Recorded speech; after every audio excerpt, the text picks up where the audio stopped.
వెతలు తీరును, కృపలు దొరుకును, సాటి లేనిది యేసుని నామం. యేసునామమే మధురం, మదిలో తలచిన ధన్యం. యేసునామమే మధురం.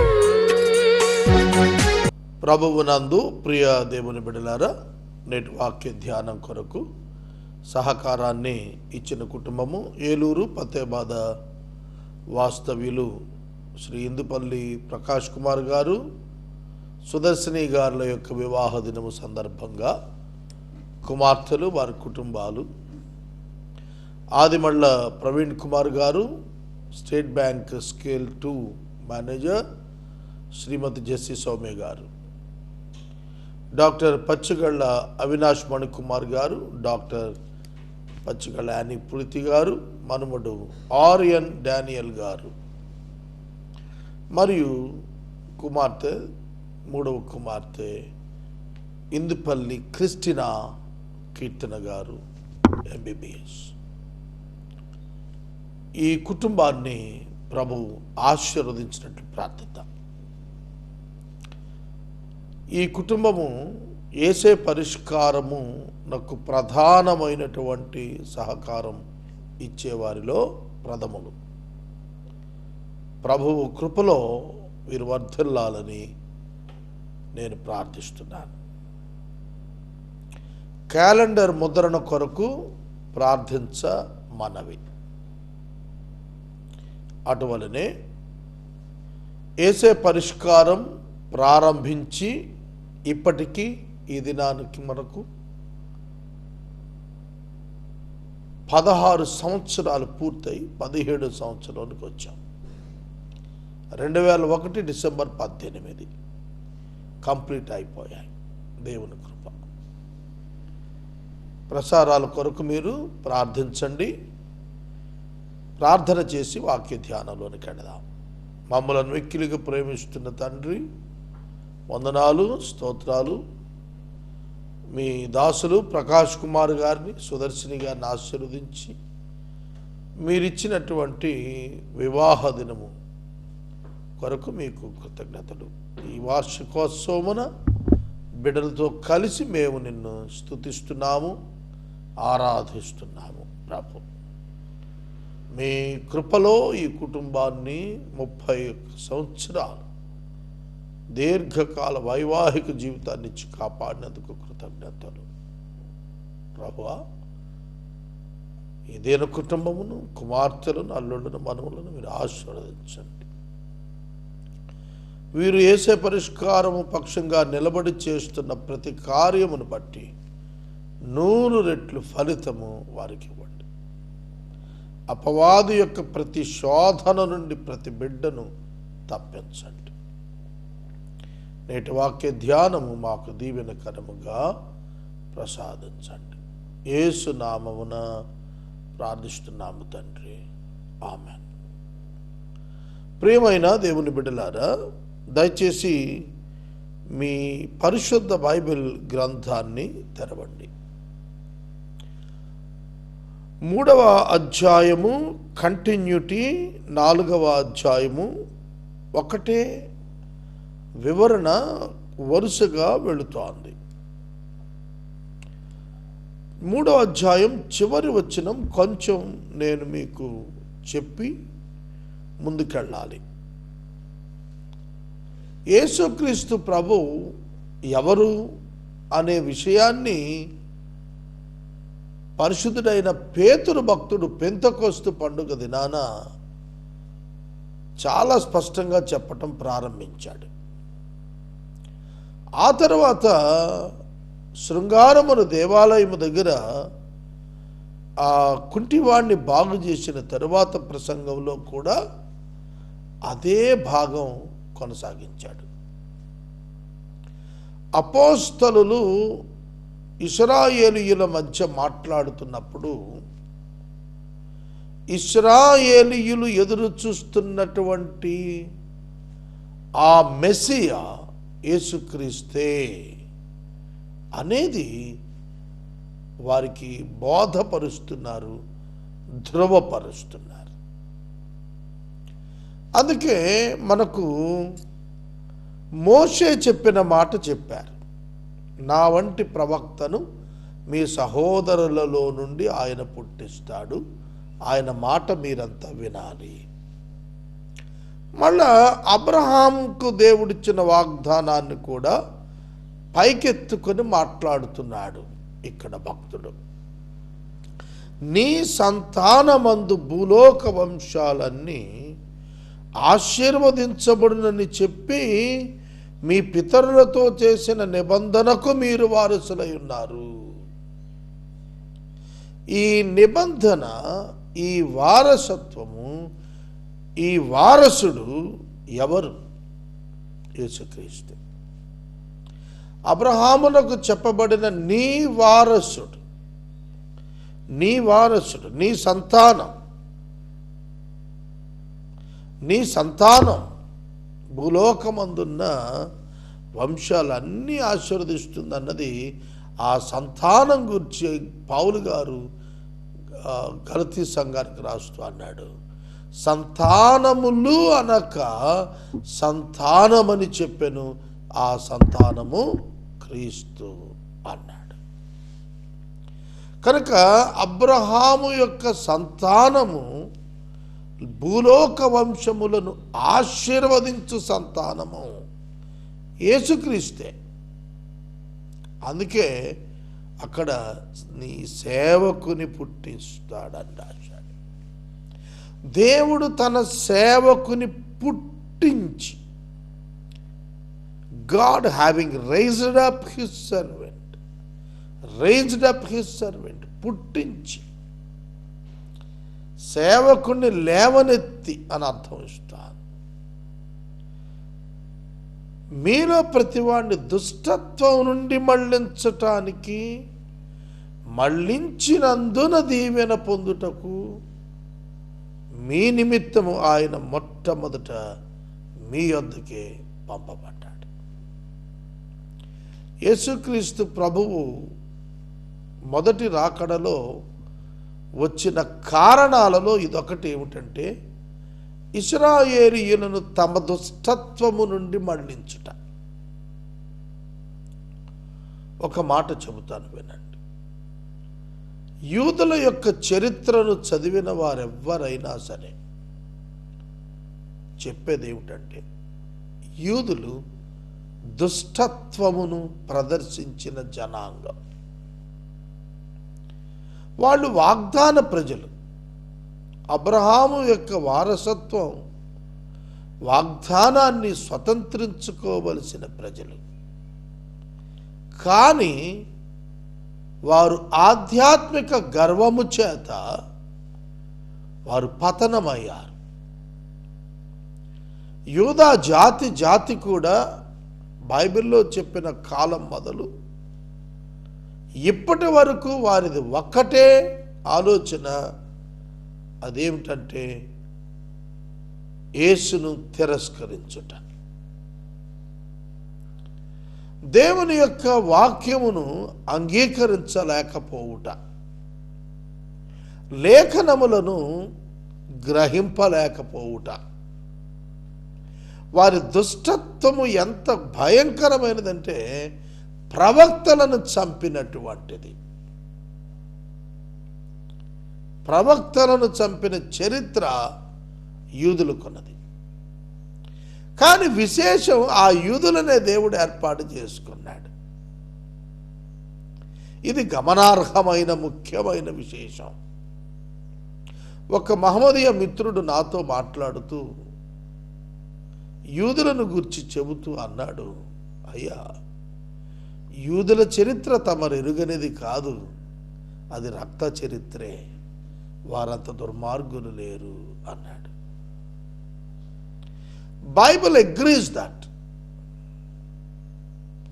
బైబిల్ కూడా దాన్ని ఒప్పుకుంది. ఏమిటంటే వారు భయంకరమైన దుష్టత్వ ప్రదర్శన చేశారు తరతరాలుగా. సొలొమోను అనంతరం వచ్చినటువంటి ఆ ఉత్తర రాజ్యం యెరోబాము క్రింద పరిపాలనకు వచ్చిన 19 మంది రాజులు చేసిన దుష్టత్వం అంతా ఇంత కాదు. ధర్మశాస్త్రాన్ని అవతల పెట్టేశారు. వారు మూర్ఖ స్వభావంతోనే వారు ముందుకెళ్ళారు. అష్షూరుకు క్రీస్తు పూర్వం 722లో వాళ్ళు చెరలోనికి పోయారు. బబులోనుకు చెరకు వెళ్ళిన యూదావారు సహితము దుష్టత్వ ప్రదర్శన చేసిన వారే. యూదుల చరిత్రలో దుష్టత్వం స్పష్టంగా కనిపించింది. దాని నుండి వాళ్ళను మళ్ళించాలి. ఆ ఐడియాలజీ బ్రేక్ అవ్వాలి వాళ్ళల్లో. దానికోసం యేసుక్రీస్తు వారి యొద్దకు పంపబడ్డాడు. ఇశ్రాయేలీయుల యొద్దకు పంపబడిన యేసుక్రీస్తును గుర్చిన ఒక ఉపమానం యేసే స్వయంగా చెప్పాడు. ఒక వ్యవసాయదారునికి, ఒక పొలం యజమానునికి వేరొక ప్రాంతానికి వెళ్ళే పనిబడి కాపులకు గుత్తగిచ్చి నాకు ఆ కౌలు డబ్బు పంపండి చాలని వెళ్ళిపోయాడు. ఈ కౌలుకు తీసుకున్న రైతులున్నరే వారు పంట అనుభవిస్తున్నారు కానీ కౌలు పంపటం లేదు. దానిని చూచి ఆ యొక్క యజమానుడు అనుకున్నాడు, నా సేవకులను పంపిస్తే కౌలిస్తారనుకున్నాడు. పంపాడు. కొందరిని కొట్టి పంపించారు. మరొకడిని పంపాడు. వాడిని కొట్టి పంపించారు. గాయపరిచి పంపించారు. తన కుమారుని పంపిస్తే సన్మానించుతారని అనుకొని పంపిస్తే ఆ కుమారుని చంపితే వారసత్వం మందవుతుందని ఆ కుమారుని చంపారు. ఆయన ఏమి చేయును, వచ్చి వారిని సంహరించును కదా అని వ్రాశాడు. దేవుడు ప్రవక్తలను పంపాడు, యూదులు చంపారు. కుమారుడైన క్రీస్తును పంపాడు, యూదులు చంపారు. వారిని దేవుడు ఏమి చేయును, ఏం చేశాడో చరిత్ర చెబుతోంది.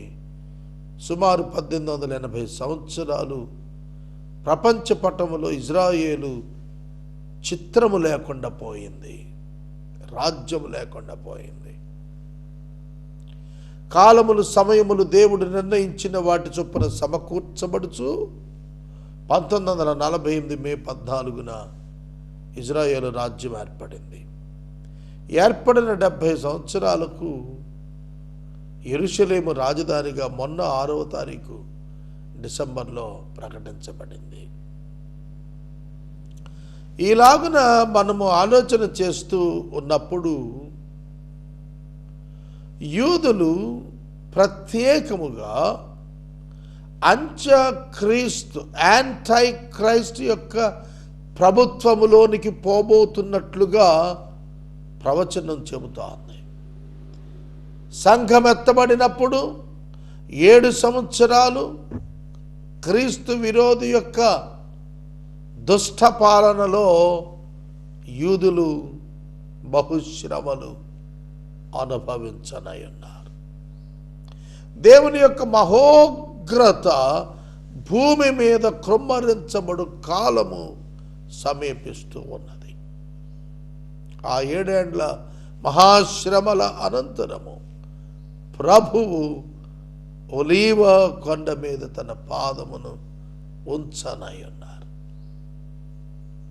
యెరూషలేమును ప్రధానమైన పట్టణముగా చేసుకొని, ముఖ్య పట్టణముగా చేసుకుని ఆయన 1000 సంవత్సరాలు భూమిని పరిపాలించనై ఉన్నారు.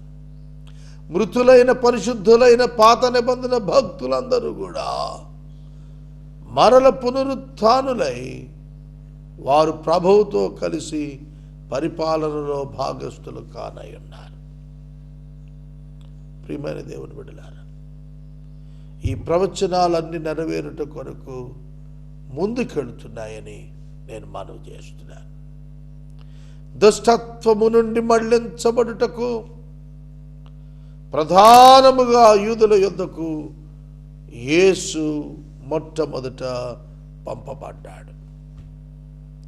ఇక 4వ అధ్యాయము ప్రారంభించుకుంటే వాళ్ళు అలా మాట్లాడుకుంటూ ఉన్నప్పుడు యాజకులు, ప్రధాన అధిపతి యొక్క సేవకులు, దేవాలయపు అధిపతి, సద్దూకయులు వారు ప్రజలకు బోధించుటయు, యేసును బట్టి మృతులలో నుండి పునరుద్ధానము కలుగునని ప్రకటించుటయు చూచి కలవరపడి వారి మీదకు వచ్చిరి.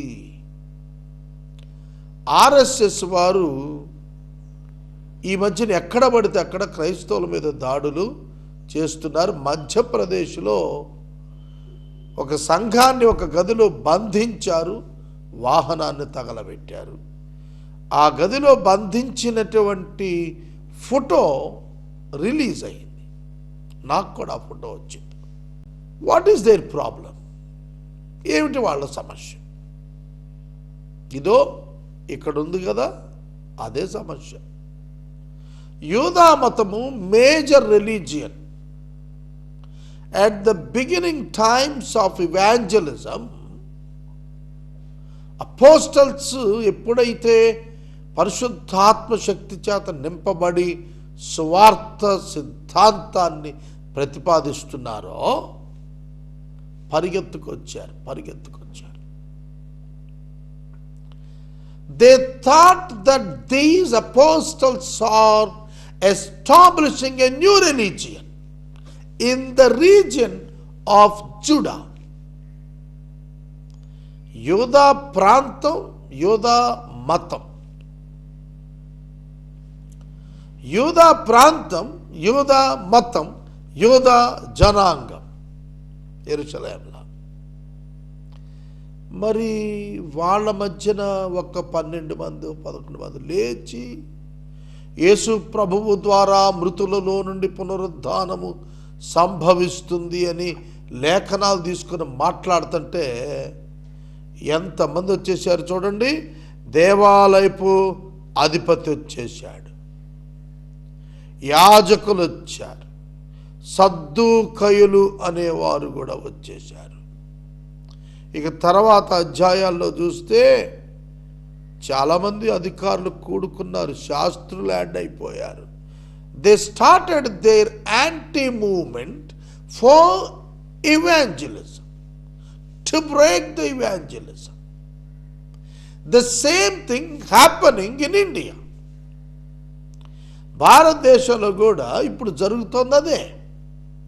ఇది హిందూ మతం డామినేటెడ్ ప్రాక్టీస్ పీపుల్ ఉన్నటువంటి దేశం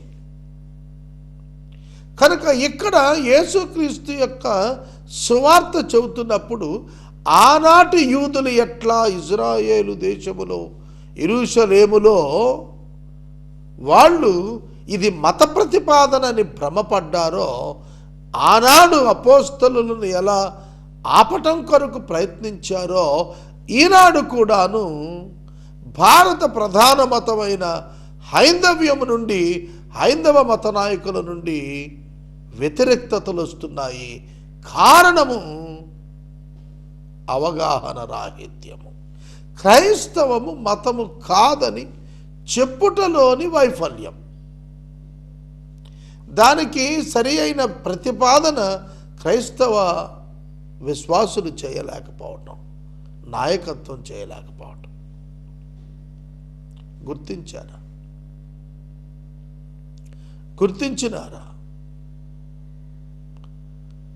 భారత రాజ్యాంగము క్రైస్తవ విశ్వాసమును ఒక మతముగా ప్రకటించినది. వాస్తవమున క్రైస్తవ మతము లేదు బైబిల్లో.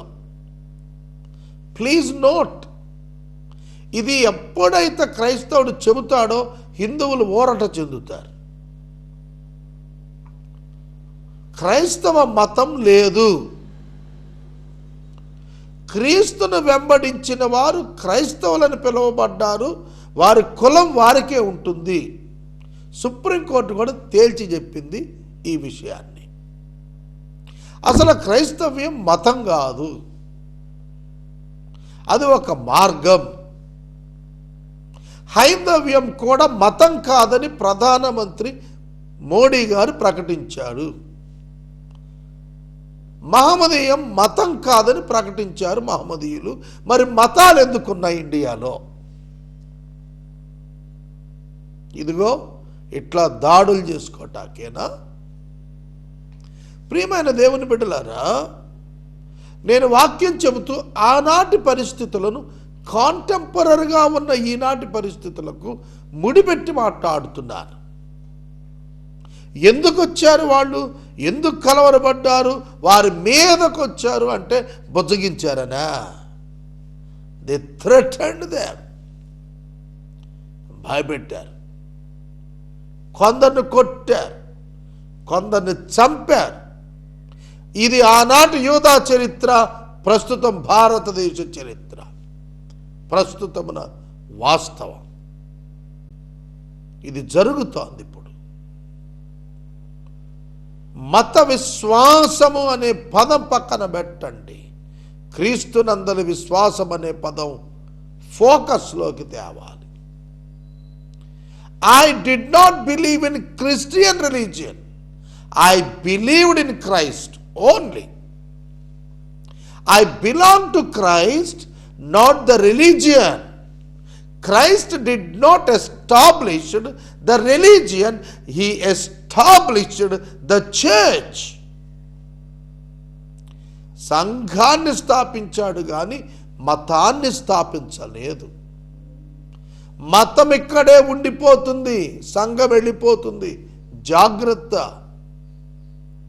క్రైస్తవ మత విశ్వాసులారా, నేను మనవి చేస్తున్నాను, బైబిల్ మత గ్రంథం కాదు, మార్గనిర్దేశక గ్రంథము.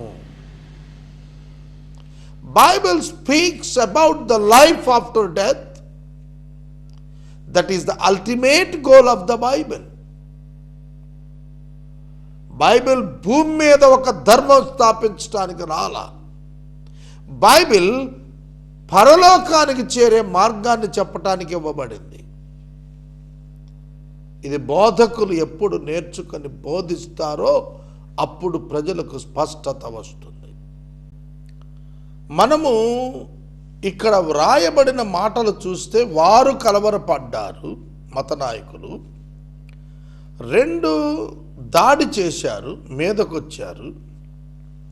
3 బలాత్కారంగా పట్టుకున్నారు. 4 కావలిలో ఉంచారు. 5 యెరూషలేములో వ్యతిరేకంగా కూడుకున్నారు.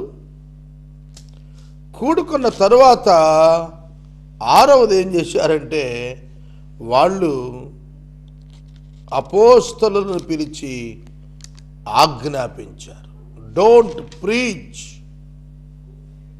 అర్థమైందా? ఇప్పుడు కూడా ఆ 6 కార్యక్రమాలే జరుగుతున్నాయి. మొట్టమొదట కలవరం వచ్చేస్తుంది. అయ్యో, క్రైస్తవ మతం భారతదేశంలో పెరిగిపోతోంది అని కలవరం. అసలు క్రైస్తవ మతం పెరగటం ఏమిటి? బైబిల్ దాన్ని ఒప్పుకోలేదు. యేసును వెంబడించిన వారు పరలోకం కోసం వెంబడిస్తున్నారు, భూలోకంలో ప్రభుత్వం కోసం కాదు, భూలోకంలో రాజరికం కోసం కాదు. యేసును నమ్మిన ప్రతివాడు దేనికి నమ్ముతాడో మొట్టమొదట తెలుసుకోవాలి. దేనికి నమ్ముతాడు? యేసుక్రీస్తును ఎవడు నమ్మినా పరలోకం కోసమే నమ్మాలి. భూమి మీద నాకేదో ఊడబడుతుందని కాదు. Be careful friends. ఫస్ట్ ఆయన రాజ్యము, ఆయన నీతిని వెతకమన్నాడు.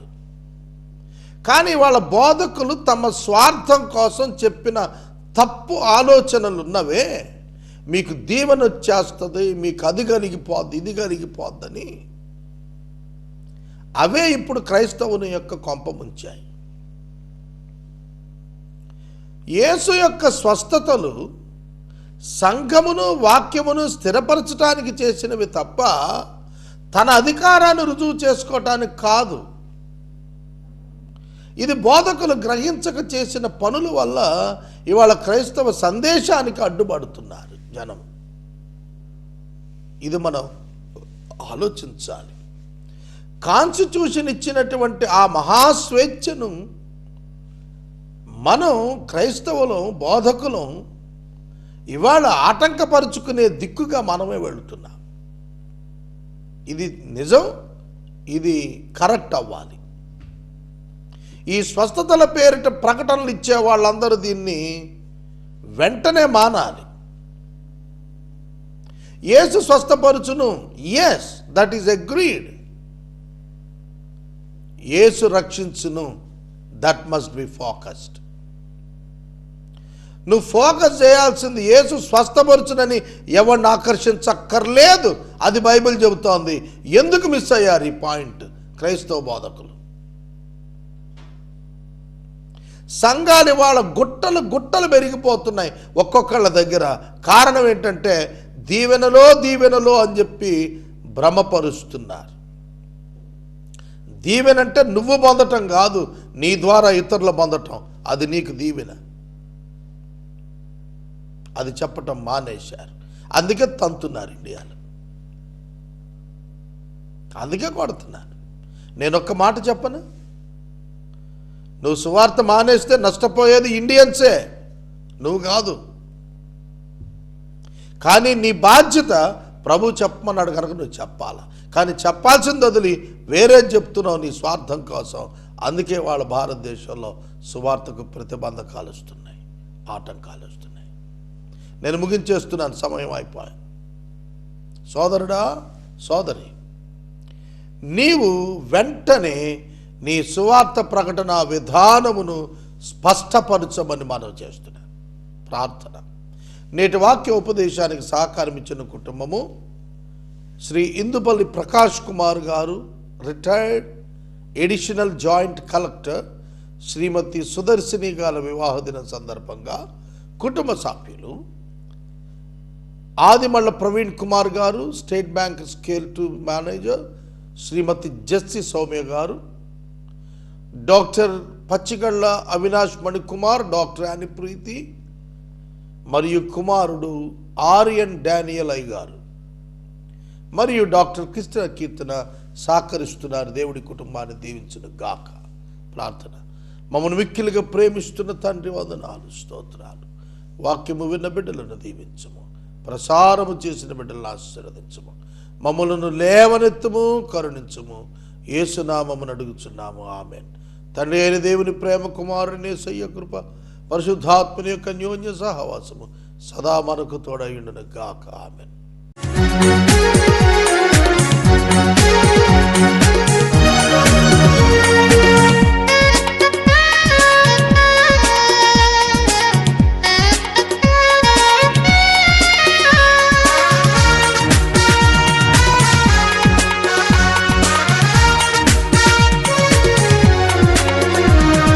నిన్న నేడు నిరంతరం ఏకరి